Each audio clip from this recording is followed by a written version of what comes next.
इतिहास रच दिए आप लोग यार। गनवा आप लोग सुने ना, कैसा लगा? सबको सुनाया हूँ गनवा। चलिए, आप सब इतिहास तो आज रच ही दिए। 13 घंटे में 2 मिलियन, बहुत बड़ी बात है।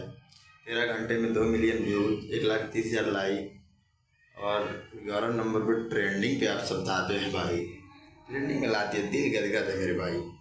चलिए, ओम टीके सर मैं आप सबका स्वागत करता हूं। और चैनल पर नए तो चैनल पे जुड़ सकते हैं, सब्सक्राइब कर सकते हैं। अगर खेसारी लाल यादव जी के फैंस हैं तो आप सब चैनल को सब्सक्राइब जरूर कर लीजिएगा अपने भाई को प्यार से बात देने के लिए।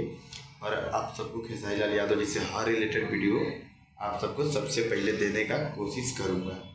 और आप सबको बता दूं कि जो आज गाना आया था, गाना का बोल किया था गजब डोले, गजब डोले तीसरी झमार भोजपुरी से भाई।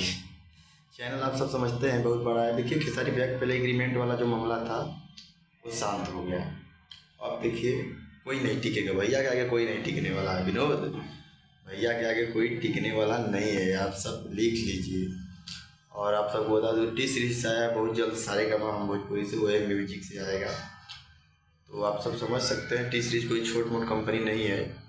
और टी सीरीज पे गाना आया भैया का ट्रेंडिंग में न जाए, कभी हो सकता है, क्या विनोद? हो सकता है भाई। चैनल को सब्सक्राइब दबा के करिए। TK7 को, अपने भाई को प्यार देने के लिए, आप सबको भाई आप सबको मनोरंजन कराने के लिए रेडी है। और आप सबको बता दूं कि 1,30,000 लाइक है, 2 मिलियन व्यूज है, 2.5 मिलियन के आसपास व्यूज है, लेकिन अपडेट नहीं हुआ है। रियल में बता रहा हूँ 2 मिलियन है। चलिए, अच्छा मिलते हैं कोई नेक्स्ट वीडियो में। Love you. और चैनल को सब्सक्राइब करना ना भूलें। Om TK7 love you, bye bye. मिलते हैं कोई नेक्स्ट वीडियो में। Love you.